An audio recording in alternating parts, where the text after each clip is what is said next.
Hi everybody and welcome to the next in our video lectures for the gamification course. So in this lecture we're going to be looking at badges, and the title is The Good, the Bad and the Artistically Inept. I must admit that I am completely and utterly artistically inept. Therefore, I tend to shy away from the construction of badges proper. I don't know enough about shading and iconic design and things like that to really be a good designer of badges in terms of that. However, as we'll discuss in the second video, there's a lot more to think about in terms of badges than just physically what they look like. So this video, we're going to look at what badges are, where they come from, what are some of the disadvantages of badges, and what's the purpose of badges? Why should we use them inside of a gamified system? So let's start with what the history of badges. And the easiest way to explain the history of badges is to look at two particular types of badges that are regularly used. The first picture on our left here is the Boy Scouts of America. And you can see that they are wearing all of these badges for all of the different skills that they have acquired. It's a quick measure of being able to do that. On our right, we have the US Marine Corps. And if you look closely, this little piece here is actually made up of badges. And it's possible to tell exactly what training the individual has done, what they have achieved, and what services they have worked with by decoding this little part here on their chest. So badges have been used for a very long time as a method of giving social standing. It's a form of social proof, a method of showing that you have achieved something or that something has you have a certain value or a certain ability. So they've been used extensively within the military, but they've also been used in education, and they've been used as sort of a feedback system or a token economy. When you do a good job, you get a smiley face. When you do a bad job, you get a frowny face. Or in the case of the Calvin and Hobbes image here, the Calvin and Hobbes strip here, uh, a barfing face sticker. This has been used for an incredibly long time. I can trace examples of the token economy back to the 1970s, where it is being discussed as being used for interventions for people with special needs. So again, it's used to reward people. They are rewards. And the rewards work in two specific ways. They cover two types of functions. They either it's an award for an achievement, or it serves as a display of social status. Now, if it's being used as an award for an achievement, it's normally given for either the time that a person has taken to do this, or the task that they have completed. So it signifies that this person has completed this particular task, or it can be used as a marker for the quality of the achievement that they have completed. The example of a time would be how many years you have, how many days you have logged in a row, or how many years of service you have in a particular company, a gold watch on retirement. The task, having a little, the Boy Scout pin for being able to start fires. Quality of achievement, the smiley face, the neutral face, frowny face, for feedback and achievement in schooling. Now, all of these create a situation where they display our social status. And social status is incredibly important. In fact, it's been shown to increase the health benefits of individuals. So we like to display that we have a certain status within a society. If we think of things like Stack Overflow, this status also can have other rewards. The problem with social status is that if it's not displayed, it doesn't have any value. The value is generated through the display of it. So badges that are awarded in secret are not motivating. And you have to figure out how does the display system work to make them interesting.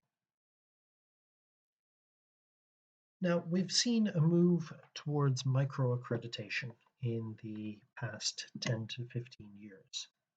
And micro-accreditation is where instead of spending years upon years getting a large-scale accreditation like a master's degree or a bachelor's degree or a cities and guilds certification on being able to do X, Y, and Z.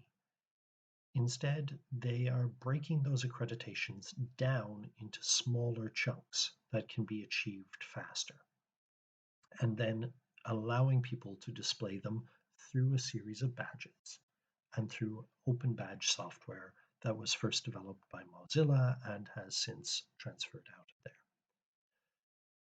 Companies that use this regularly are places like Coursera, which allows people to get small accreditations and then link them on their LinkedIn profiles. NASA has also started giving micro accreditations for scientific tasks. The Smithsonian does it. I believe it is also done by Khan Academy, and they are considered valuable because of a couple of things. Normally, they're only valued because of the trust in the awarding agency. If the awarding agency is not trustworthy, then why should I value this badge? Why should this thing have any meaning? Because intrinsically, it doesn't have a meaning. It only has a meaning that is assigned to it and a value assigned to it by the individual receiving it. So you have to have trust in the awarding agency, and there has to be trust in the value of the award. So it has to be linked very tightly to a task that has been done. And the value, as I said, is decided by the person who receives it, not by the person who awards it. As I said, badges as social proof, they need to be displayed to have value. And value does not come from them looking pretty. Value comes from what the player decides has value and what the player convinces others around them has value. If the organization that awards the thing is not trusted, the value is going to go down. If the classic example of badges being awarded in games comes from the Deadpool video game, where you actually get your first badge for getting your character to stand up. And they make a joke of this. They literally have the very first badge awarded is the first one is free. But again, it devalues the idea of this badge. It recognizes that this particular badge has no value because everybody is going to get it. There has to be some form of scarcity to encourage value to be produced. The problem with badges is they can have a negative effect as well. They don't always encourage motivation. We can end up with a situation which I have dubbed hyper-badgetization. I've coined this word because it's just a fun word to say. And the problem is if everybody starts giving out badges, if every organization in the world gives out badges for absolutely every mediocre task out there, the value is going to plummet. The usefulness of the social proof is going to plummet. Going from being able to say, I have this badge, which shows X, Y, and Z, to I have this badge, but so does everybody else on the planet, well, then it's no longer a social value. The more they are used, the less social value they're going to have. So it's a economic balancing game on how many badges you give out. You also have to make sure that it's clear what the point of the badge is, what the value, what the action that it is tied to is. Badges should be tied to actions and given not as immediate rewards, but as long-term rewards. The player has to feel that they have earned it. And unfortunately, badges can also act as a demotivator by instilling in the person a where is my next physical reward system, where it's okay, I've done this, now where's my next reward? Or if we're using the example of the smiley face and the frowny face, receiving a frowny face is the same as receiving a punishment. The removal of a reward or the giving of a reward that is reinforcing that this was negative behavior is the same as getting a punishment, as we've discussed in our lectures about reward structures. So, to summarize, badges are used for social proof to show that you have achieved something. Badges can be used as micro-accreditation, but the value of badges has to be thought about before they can be deployed. And how you deploy them will have a major effect on the value that they are producing. Which leads us perfectly into what we're going to be talking about in the next of these videos, which is how to organize the badges and how to reward them in a logical sequence to get the best out of them. As always, if you have any questions, please feel free to drop me a line. If not, thank you very much for listening, and everybody stay safe.